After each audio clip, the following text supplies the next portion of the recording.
สืบสานตำนานเพลงของแม่ฮันนี่เรียบเรียงดนตรีใหม่สำเร็จเสร็จสิ้นไปแล้ว1เพลงสำหรับเวอร์ชั่นของน้องธิดาลาวสาวเมืองสวรรณเขตทักทายสบายดี FC แฟนคลับทุกทานที่เคารพและนับถือเป็นอย่างสูงมาพบมาพ่อกันคลิปนี้มีเรื่องราว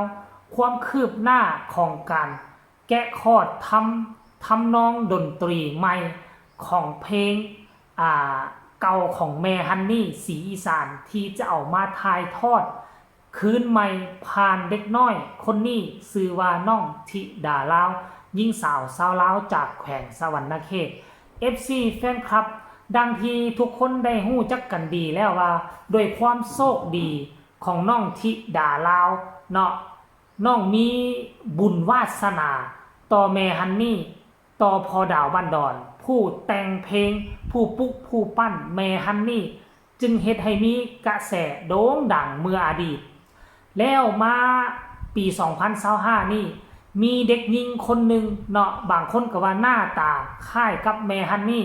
น้ำเสียงคล้ายกับแม่ฮันนี่กิริยามารยาทท่าทางคล้ายกับแม่ฮันนี่จนเฮ็ดให้พอดาวบ้านดอนเจ้าของบทเพลงเจ้าของลิขสิทธิ์และเป็นผู้ปั้นแม่ฮันนี่จนโด่งดังเปี้ยงปังทั่วฟ้าเมืองไทยมาแล้วอยากจะมอบเพลงเหล่านั้นให้กับน้องธิดาลาวกับบ่าวภูศรีวิไลได้เอาไปเรียบเรียงและเข้าห้องอัดลักษณะแบบว่าฟื้นคืนชีพใหม่ถ้าผู้ใดติดตามบ่าวภูก็จะได้ฮู้อย่างแจ่มแจ้งแล้วว่าเบื้องต้นมีทั้งหมดคือ5เพลงด้วยกันแต่เดือนนี้ต้องให้มันแล้วทั้งหมดคือ3เพลงท่านผู้ชม FC แฟนคลับต้นเดือนหน้าต้องให้มันแล้วอีก2เพลงเป็นทั้งหมดคือ3เพลงมอบให้อาจารย์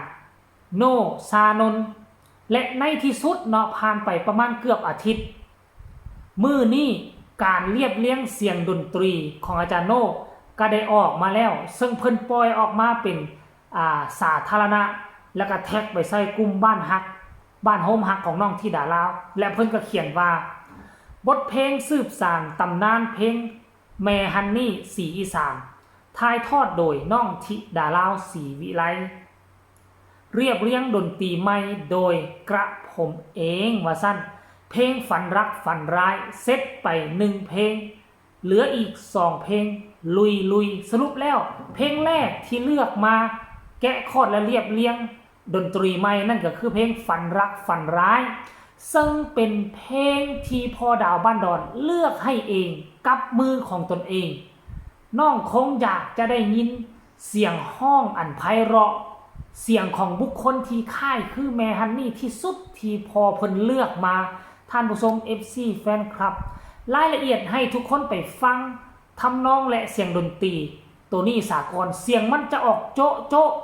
เจบอลเล่าฟังแล้วเอาไปเปรียบเทียบใช้กับเสียงตัวเก่าคล้ายๆคือมันไวกว่าตัวเก่าหน่อยนึงอาจจะแม่นเสียงหูของเจบอลเล่าเพี้ยนกับบูให้ทุกคนไปฟังแล้วจึงมาพอกันในช่องต่อไปฟังพร้อมๆกันเลย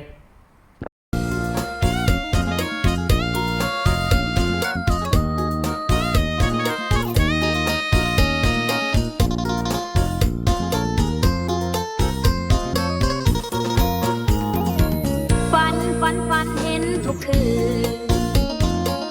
นอนสะอื้นทุกคืนหวานตื่นขึ้นมายังซึมเป็นสะลืมหลังหน้าสีฟันรักเขาจนหมด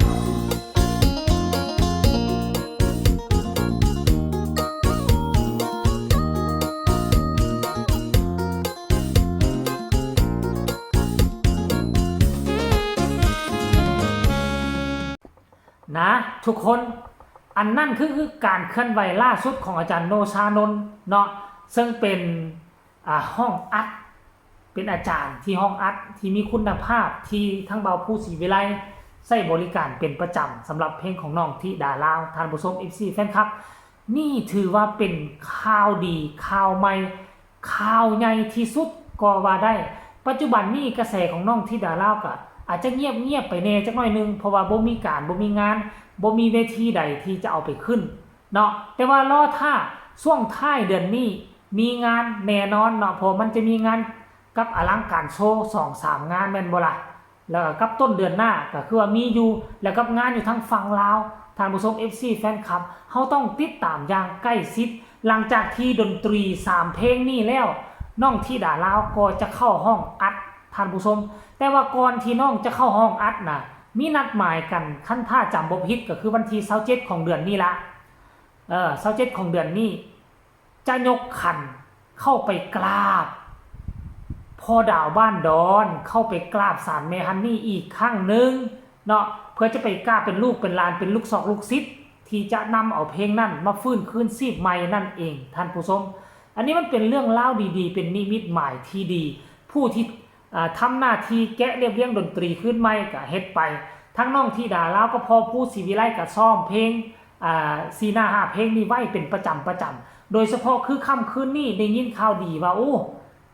จะมีเรื่องเซอร์ไพรส์ว่าซันเดย์จะมีลำเรื่องบ่ท่านผู้ชม FC แฟนคลับ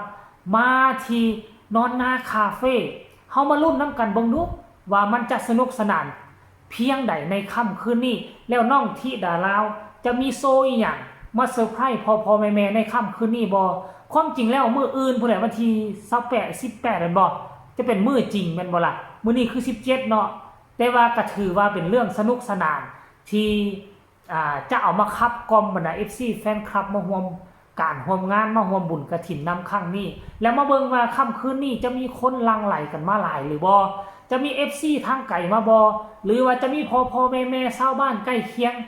เข้ามาเบิ่งเข้ามาชมหลายปานใดเฮาต้องติดตามอย่างใกล้ชิดก็แล้วกันท่านผู้ชมเนาะคลิปนี้ก็ถือว่าเป็นคลิปนึงที่เจบ่เล่าเห็นข่าวๆตัวนี้แล้วรู้สึกดีอกดีใจหลาย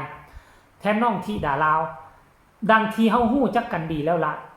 เพลงแม่ฮันนี่บ่แม่นไผจะเอาไปห้องก็ได้บ่แม่นไผจะเอาไปโคเวอร์ก็ได้มันยากคืออาทิตย์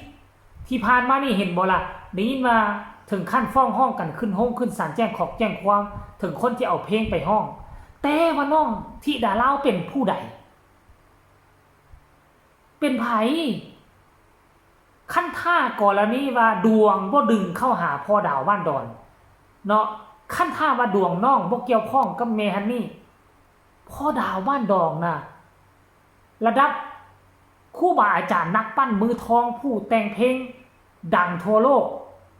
จะไปมอบเพลงนี้ให้กับธิดาลาวได้จังใด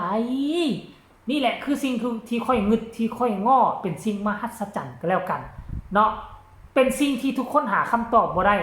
รอท่าติดตามอย่างใกล้ชิดต่อไปก็แล้วกันเนาะฝากทุกคนกดไลค์กดแชร์กดติดตามให้แน่เพื่อจะบ่พลาดในคลิปต่อไปที่สำคัญก็อย่าข้ามโฆษณาไผมีคำตำหนิติชมคำคิดคำเห็นคือแนวใดก็สามารถส่งข่าวมาได้ในใต้คอมเมนต์ผู้ใดได้ฟังซาวใหม่ดนตรีใหม่ว่าคือแนวใดแตกต่างแนวใดผู้ใดเคยฟังตัวเก่าก็สามารถส่งข่าวมาแลกเปลี่ยนบทเรียนนำกันทางใต้คอมเมนต์สำหรับคลิปนี้ขอกล่าวคำว่าสบายดี